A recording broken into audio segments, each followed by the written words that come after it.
everyone. Thank you for joining me.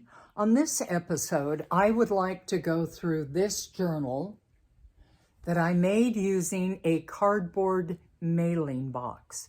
So if you'd like to see how I put it together, please join me in my art room. All right, friends, here we are. We're in my art space on the inside, but I do have the slider open, so you'll probably hear the birds in the background. Today's journal is one that began as a carrier for a book that I ordered off of Amazon. It came in a cardboard box. When I looked at the box, what I noticed was, when I opened it to get my book out, I noticed there are two flaps that come out, and there was a built-in spine. And I thought this would make a very interesting journal. So, before we go through the techniques of what I did, let me give you another visual of what it might have looked like when I first received it. I don't have another book carrier, but I've cut down a cracker box, which is in essence the same thing. You could use a cracker box, you could use a cereal box, any cardboard box that in one piece you get the spine area, the front cover, and the back cover. So when I received the box, it looked like this on a much narrower scale. Like I said, you can use any box. This is, well, there you go. There's a cracker box. So that's what you're looking for, is something that is a continuous piece of cardboard to make your entire journal cover and spine. So, with that said, what I did in the beginning is cover the inside, the entire inside of the back, the entire inside of the book cover in all kinds of paper and decorations. Let me show you my specific. This is old book pages, more old book pages, different books. This is a used coffee filter. This with the dark is a piece of tissue paper. So lay down whatever you want and decorate it any way you want. I also happen to put a stencil on here that goes all the way through to here, but it doesn't matter what you put on it, because some of it, remember, is going to be covered up. Once I got the inside completely covered the way I wanted, I figured out that I wanted to put two signatures here on the back. Notice the size, it fits well. So I measured this size in here. Now be sure when you do that you only come to the back, to the seam of the spine. Let me show you again on this piece. When you're looking to do the inside, you don't want to come any closer than the seam on either side, because if your pages, of course, leak over into here, when you shut them, they're going to get crinkled. If I gave you any advice, it would be to make them slightly smaller just to be sure. So once I measured the sizes, knew how big I want the signatures to be, I made a signature the way that I do all my signatures. I can refer you back to other journal videos that I talk about doing two pages with a strip of fabric down the middle to give them, to make the spine. I have 8 pages here, a combination of all kinds of cardboard material, paper, old file. This is the back of an old file, lightweight cardboard. When I got the signature ready, what I did was I hand sewed it into the back of the cardboard. So I have my 8 pages, and I sewed it through my actual spine, my back. Let me make sure that I use this demo again.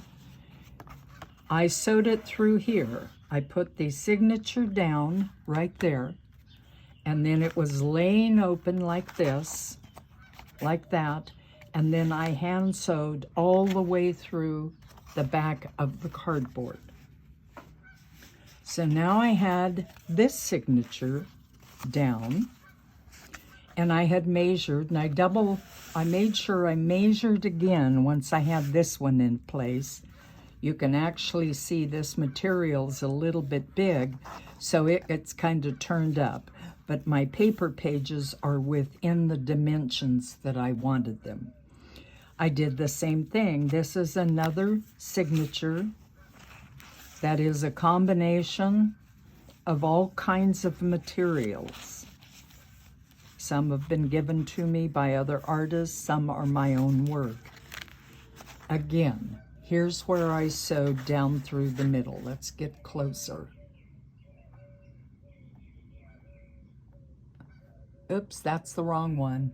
All right, you can see where I sewed again down through the cardboard. I keep repeating that, but I want you to know it goes all the way through the cardboard. So now I had 2 signatures, and actually I did a good job of getting them close enough right here that they didn't have a big gap. And you know, if you had a bigger gap, so what?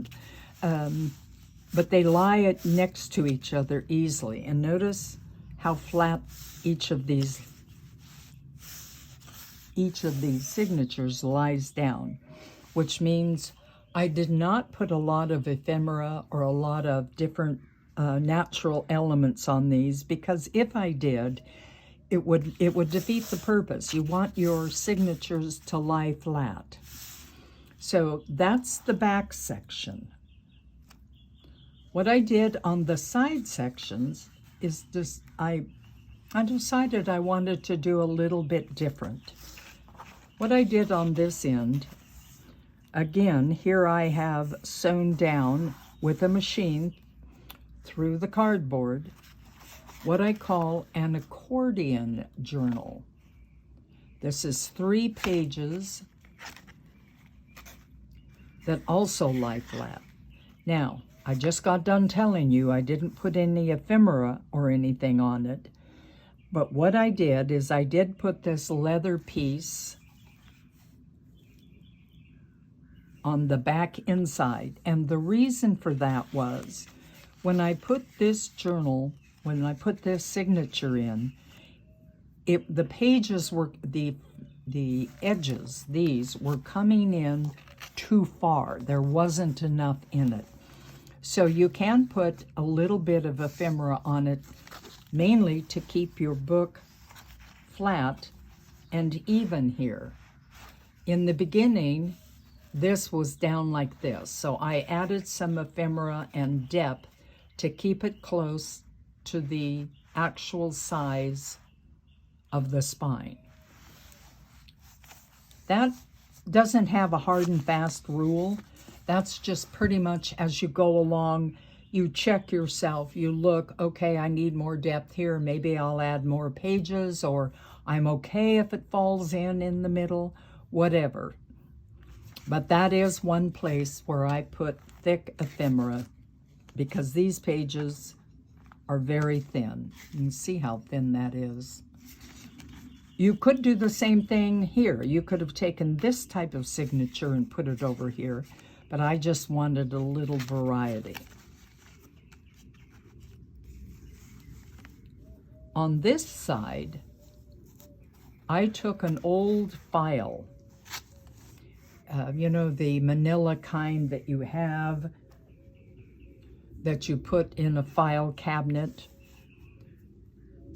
and I burned the edges, gave it some character, and I made that the cover of another signature that is mainly cloth. So this signature is very thin. It's not as thick as this one. It doesn't need the ephemera that I put on the other end. And by ephemera, if you're not sure what that means, it's just any of the other things besides the paper and fabric that you add to a journal. Could be antique rusted wire, it could be some charms, it could be like that leather piece. It adds depth and texture. So in this one, I went ahead and made the signature ahead of time. I did not sew this one through the cardboard. Let me go to the back of it. Here is the back. You can see it's all part of that manila folder. I made the signature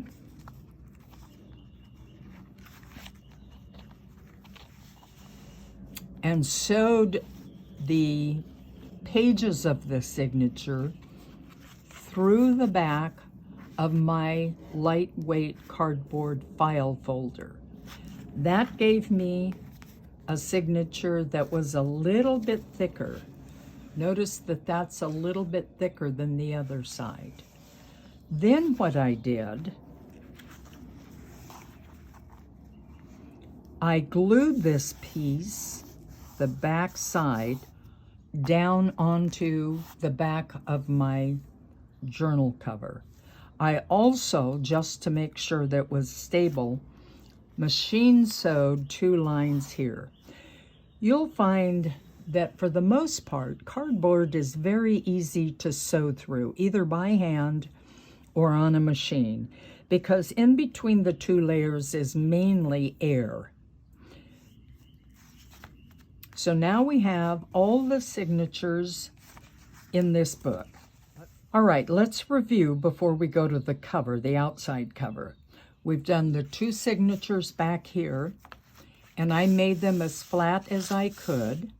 Did not add any leather, wire, charms, or anything like that I might on other pages. On this side, I have the 3 pages that fold out like an accordion. I did add something on this one. You'll see right there that piece of plaster that I had embellished. Again, that's because I wanted to add depth to it, because this side, this particular side with only 3 pieces in the signature, was a little flat, so it needed depth.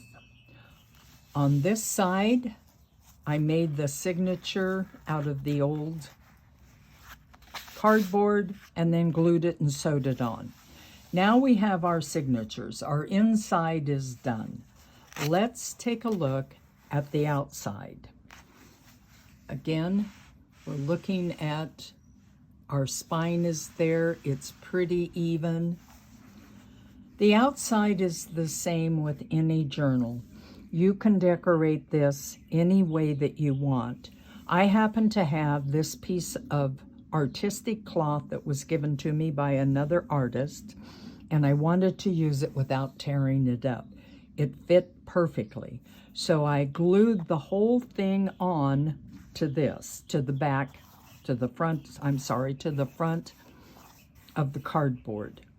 I did the same thing with this side. This is just glued on, and then, not on this side, because I did let it overlap so it can cover that, I ran a machine stitch down the edge to make sure it stayed in place.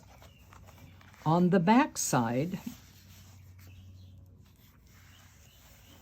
I again used cloth that I had, and in places where it would not interfere with what is on the inside, I did machine stitching to make sure that it would stay down. Now, that's not a lot of machine stitching, and you may not feel the need to do it. I just felt like I wanted a little extra. I kind of cheated on the front of this, of course, because this beautiful piece here was already done for me. You could do the front. It doesn't have to be in fabric, of course. It could be in anything. It could be in the old pages, and then with stenciling on it, however your creativity wants to take you. On this side, for additional interest, I put the components of an old lock on top of a piece of vintage boot leather. So that's it, friends. Look for that perfect cardboard that will give you a fun journal to create. Hope you enjoyed it, and if you have any questions, please let me know.